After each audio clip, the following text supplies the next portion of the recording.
Hello मित्रांनो, MPSC मित्र या नवीन यूट्यूब चॅनलवरती तुमच्या सगळ्यांचं स्वागत आहे. आज आपण 8 एप्रिल 2022चा लोकसत्ता बघतोय. आज शुक्रवार आहे आणि लोकसत्ताच्या या डिस्कशनमध्ये जो काय स्पर्धा परीक्षेच्या दृष्टीतून महत्त्वाचा जो काय मजकूर असतो तो आपण सखोलात या डिस्कशनमध्ये डिस्कस करण्याचा प्रयत्न करत असतो.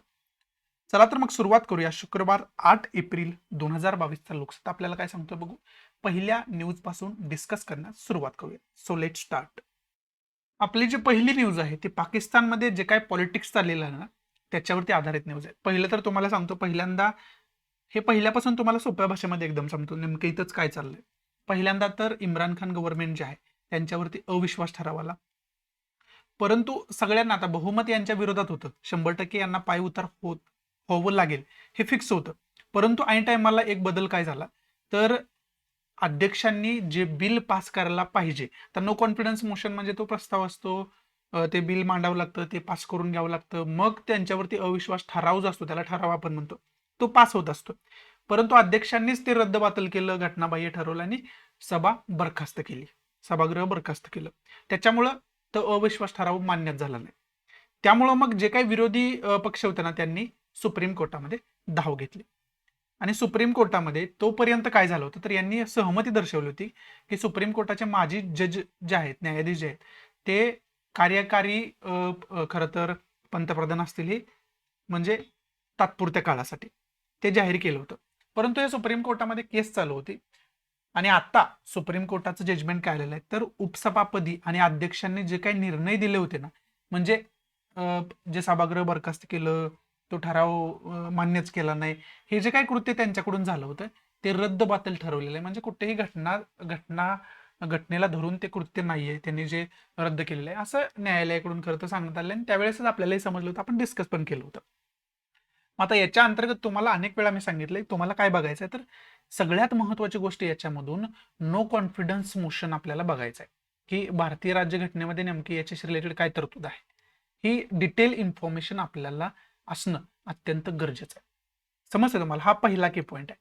आणि दुसरा की पॉईंट, नो कॉन्फिडन्स मोशन मांडण्याची पद्धत काय असते, त्याच्यावरती किती बहुमत असावं लागतं, काय बहुमताचा क्रायटेरिया, ही सगळी इन्फॉर्मेशन डिटेलमध्ये तुम्हाला असणं कुठेतरी गरजेचं आहे. याच्या रिलेटेड कलम कोणत्या आहेत, घटनेमध्ये काय असतं, हे भारताच्या दृष्टीतून बघणं गरजेचं आहे. यांच्याशी आपल्याला तसं काही घेणं देणं नाही. फक्त कोणत्याही न्यूजमधून आपल्या सिलेबसचे रिलेटेड पॉईंट्स आपल्याला काढता आलं पाहिजे. आणि सिलेबसचे रिलेटेड मला वाटतं हे पॉलिटिक्सच्या दृष्टीतून खूप महत्त्वाचं आहे. आणि नो कॉन्फिडन्स मोशन हा जो पॉईंट आहे, नो कॉन्फिडन्स मोशन ज्याला आपण म्हणतो अविश्वास ठराव, तो अविश्वास ठरावासंदर्भात भारतीय राज्यघटनेमध्ये काय काय तरतूद दिलेले आहेत, भारतामध्ये असा ठराव आता कुठं आलाय का, ही सगळी इन्फॉर्मेशन डिटेलमध्ये आपल्याला असायला पाहिजे. बाकी याच्यामध्ये इम्पॉर्टंट असं काही नाहीये. पुढची न्यूज आहे, राज्यावरती वीज संकट येण्याची शक्यता आहे, कारण मागणी जी आहे ती 30,000 मेगावॅट पर्यंत जाण्याची शक्यता, असं ऊर्जा मंत्र्यांनी इशारा दिलेला आपल्याला पाहावयास मिळतं. आता याचं कारण काय, तर तापमान खूप मोठ्या प्रमाणात वाढताना आपल्याला पाहावयास मिळते. त्यामुळे अभ्यास आहे, लोकांना फॅनची गरज पडणार आहे, एसीची गरज पडणार आहे. त्याच्यामुळे त्यांची अभ्यास आहे ऊर्जेची मागणी जी आहे, जी खरं तर विजेची मागणी आहे, ती इलेक्ट्रिसिटीची मागणी त्यांची वाढताना आपल्याला पाहावयास मिळणार. त्यामुळं हे जे वीज संकट आहे ते निर्माण होऊ शकते, असं ऊर्जा मंत्र्यांकडून सांगण्यात आले.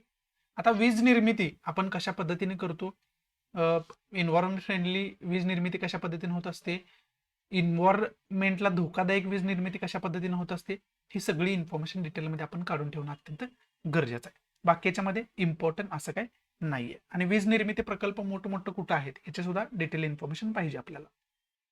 पुढची न्यूज आहे एसटीशी रिलेटेड. आता एसटी संप सुरू होता, कामगार संपावर होते, त्यांच्या वेगवेगळ्या मागण्या होत्या, पण त्या मान्य झाल्या नाहीत. आता त्या कर्मचाऱ्यांना 22 एप्रिल पर्यंतची मुदत दिलेली आहे. 22 एप्रिलच्या आतमध्ये जे काय कर्मचारी संपावर आहेत त्यांनी जर जॉईन केलं, पुन्हा एकदा रुजू झाले कामावरती, तर त्यांच्यावरती जी काही कारवाई होईल ती कारवाई त्यांच्यावरती होणार नाही, असं सांगण्यात आलेलं आपल्याला पाहावयास मिळते. ते सांगणारी खरं तर न्यूज आहे. मग या एसटी संपाशी रिलेटेड केस स्टडी म्हणून आपल्याला माहिती असायला पाहिजे की यांच्या नेमक्या मागण्या काय होत्या, त्या का मान्य झाल्या नाहीत, ही सगळी इन्फॉर्मेशन डिटेलमध्ये आपल्याला माहिती असणं अत्यंत गरजेचं आहे. बाकी याच्यामध्ये इम्पॉर्टंट असं काही नाही. बघायचे असेल तर एसटी महामंडळाची स्थापना कधी झाली, त्याचं स्वरूप कशा पद्धतीचं आहे, ही सगळी इन्फॉर्मेशन डिटेलमध्ये आपल्याला माहिती असायला पाहिजे. पुढची न्यूज आहे ती रशिया युक्रेन संघर्षाशी रिलेटेड न्यूज असलेली आपल्याला पाहावयास मिळते. आणि याच्यामध्ये युनायटेड नेशन, ज्याला संयुक्त राष्ट्र मराठीमध्ये आपण म्हणतो, संयुक्त राष्ट्राच्या आमसभेमध्ये एक ठराव झाला. संयुक्त राष्ट्राच्या आमसभेला इंग्लिशमध्ये काय म्हणतात तर युनायटेड नेशन जनरल असेंब्ली असं इंग्लिशमध्ये त्याला म्हणतात, UNGA. या खरं तर सभेमध्ये काय झालं तर रशियाच्या विरोधात ठराव घेण्यात आला. कशासाठी तर संयुक्त राष्ट्र मानवाधिकार परिषदेतून रशियाला निलंबित करण्यासाठी. आणि त्या रशियाच्या विरोधात 93 मतं पडली. आणि खरं तर जे काही बाजूनं मतं होती रशियाच्या म्हणजे ठरावाच्या विरोधात 24 मते ठरावाच्या विरोधात पडलेली आपल्याला पाहावयास मिळतं. त्यामुळं खरं तर रशियाला आता संयुक्त राष्ट्र मानवाधिकार परिषदेमधून निलंबित करण्यात आलं. याला आपण इंग्लिशमध्ये United Nation human right council असं म्हणू शकतो. United Nation human right council असं त्याला आपण म्हणू शकतो. UNHRC असं त्याला आपण खऱ्या अर्थानं म्हणू शकतो. त्यामुळं ही न्यूज महत्त्वाची. याच्यामधून आपल्याला पहिला तर की पॉईंट आपल्याला माहिती पाहिजे, रशिया युक्रेन युद्ध, त्याची पार्श्वभूमी काय आहे, ही सगळी इन्फॉर्मेशन डिटेलमध्ये आपल्याला माहिती असणं अत्यंत गरजेचं आहे. त्याचबरोबर इथे युनायटेड नेशन विषयी बोलले गेले, त्यामुळे दुसरा की पॉईंट आहे युनायटेड नेशन विषयीची डिटेल इन्फॉर्मेशन असायला पाहिजे. त्याचबरोबर युनायटेड नेशन जनरल असेंब्ली काय आहे याची इन्फॉर्मेशन पाहिजे. त्याचबरोबर UNHRC म्हणजे United Nation human right Council जी आहे ती काय आहे याची सुद्धा डिटेल इन्फॉर्मेशन खऱ्या अर्थानं आपल्याला असणं अत्यंत गरजेचं आहे. त्या दृष्टीतून खरं तर आपण या न्यूजकडे बघू शकतो. आणि रशिया युक्रेन संघर्षावरती आपण वेगळं लेक्चर ऑलरेडी बनवलेलं आहे, त्यामुळे ते तुम्ही बघितलं नसेल तर बघून घ्या.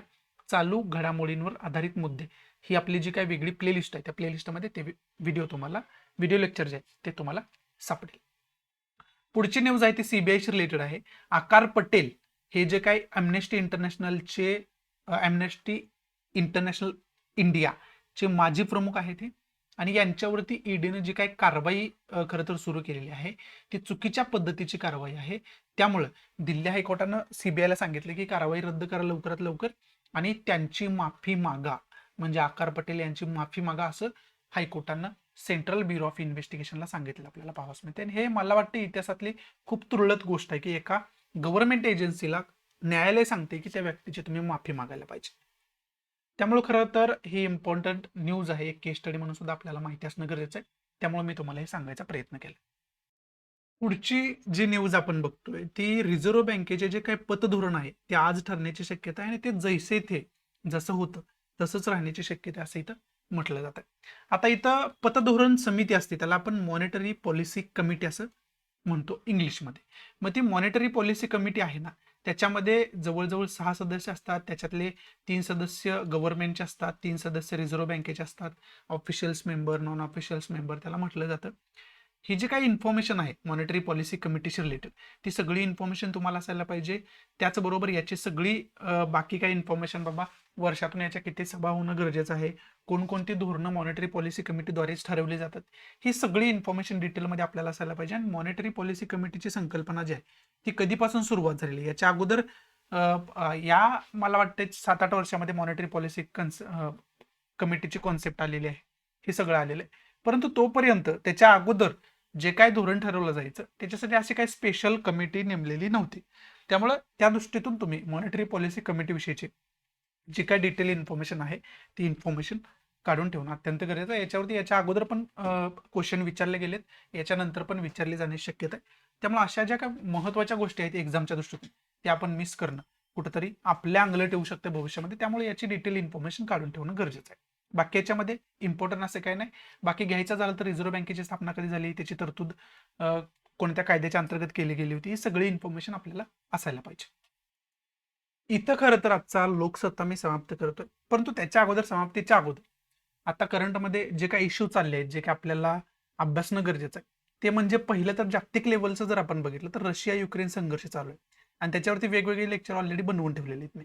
त्यामुळे ती लेक्चर बघितली तरी ते मोर दॅन सफिशियंट आहे. नसेल तर तुमच्या पद्धतीनं तुम्ही त्याची इन्फॉर्मेशन काढून ठेवायला पाहिजे. याच्यावरती आधारित कसाही क्वेश्चन विचारला जाऊ शकतो.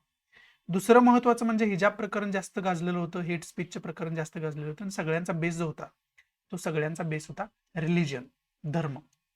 त्यामुळे आपल्याला फंडामेंटल राईट्स म्हणजे आपले जे मूलभूत अधिकार आहेत त्याच्यामध्ये आपल्याला 25 ते 28 कलमाच्या अंतर्गत आपल्याला काय दिले तर आपल्याला धार्मिक स्वातंत्र्य दिलेलं आहे. त्यामुळे आपल्याला 25 ते 28 कलमांचा अभ्यास करायला पाहिजे. धार्मिक स्वातंत्र्य म्हणजे काय हे माहिती आपल्याला असायला पाहिजे. ही सगळी डिटेल इन्फॉर्मेशन आपल्याला असणं कुठेतरी गरजेचं आहे आणि त्या अनुषंगाने तुम्ही त्याचा अभ्यास करून ठेवायला पाहिजे. हा दुसरा महत्वाचा की पॉईंट आहे. तिसरं प्रकरण राज्यामध्ये जर आपल्या महाराष्ट्रामध्ये विचार केला आपण, तर त्याच्यामध्ये राज्यपाल आणि निवडून आलेलं सरकार जे आहे त्या दोघांमध्ये वारंवार संघर्ष चालू असतो. महत्वाचं करून याच्यामध्ये संघर्ष जर बघितला तर जे नॉन बीजेपी गव्हर्नमेंट्स आहेत, म्हणजे बीजेपी पक्ष सोडून इतर पक्षाचे ज्या राज्यांमध्ये सरकार आहे तिथं राज्यपालांचा निवडून आलेल्या सरकारचा जास्त संघर्ष पाहावास मिळतो. त्यामुळे तिथं महत्वाचा म्हणजे संघराज्याचा प्रश्न निर्माण होतो. त्यामुळं संघराज्य पद्धत आपली काय आहे, त्याची तरतूद भारतीय राज्यघटनेमध्ये कुठे केलेली आहे, डेफिनेशन त्याची काय, ही सगळी इन्फॉर्मेशन आपल्याला असायला पाहिजे. त्याचबरोबर राज्यपालाची जी काय पोस्ट आहे ती घटनात्मक पद आहे एक, त्यामुळं त्याचे सुद्धा तरतूद कुठं आहे भारतीय राज्यघटनेमध्ये याचा सुद्धा आपण डिटेल अभ्यास करणं अत्यंत गरजेचं आहे. तो सुद्धा आपण करून ठेवायला पाहिजे. चौथं महत्वाचं म्हटलं प्रकरण तर ते ईडीचं प्रकरण जास्त चालू आहे. याला ईडी लाव, त्याला ईडी लाव, याच्या मागे ईडी लाव, त्याच्या मागे ईडी लाव, हे सगळं चालू आहे, आपण बघतोय ते. त्यामुळे इन्फोर्समेंट डिरेक्टरेट ज्याला आपण म्हणतो, अंमलबजावणी संचालनालय त्याला मराठीमध्ये आपण म्हणू शकतो, त्याची इन्फॉर्मेशन आपण डिटेलमध्ये काढून ठेवणं गरजेचं आहे. त्याची स्थापना कशी झाली, आता त्याच्याशी रिलेटेड 1922चा एक कायदा आहे आणि 2006चा मला वाटतं एक कायदा आहे आणि याच्या आधारावरतीच या कायद्यांच्या हे जे काही कायदे आहेत ना त्या कायद्यांच्या नियमावरतीच ईडीचं कामकाज चालत असते, इन्फोर्समेंट डिरेक्टरेटचं. त्यामुळे आपल्याला ती सगळी इन्फॉर्मेशन डिटेलमध्ये असणं अत्यंत गरजेचं आहे. म्हणजे बर्निंग इश्यूचा जर आपण विचार केला तर हे बर्निंग इश्यू आता जे आहेत भारतातले आणि आपल्या राज्यातले त्याचा आपण डिटेलमध्ये अभ्यास करून ठेवायला पाहिजे. बाकी या लेक्चरमध्ये इम्पॉर्टंट सांगण्यासारखं असं तुम्हाला काय नाही आहे, त्यामुळे मी यात तुमची रजा घेतो. भेटू आपण नवीन लेक्चरमध्ये. तोपर्यंत thanks for watching. Good bye, take care, जय हिंद.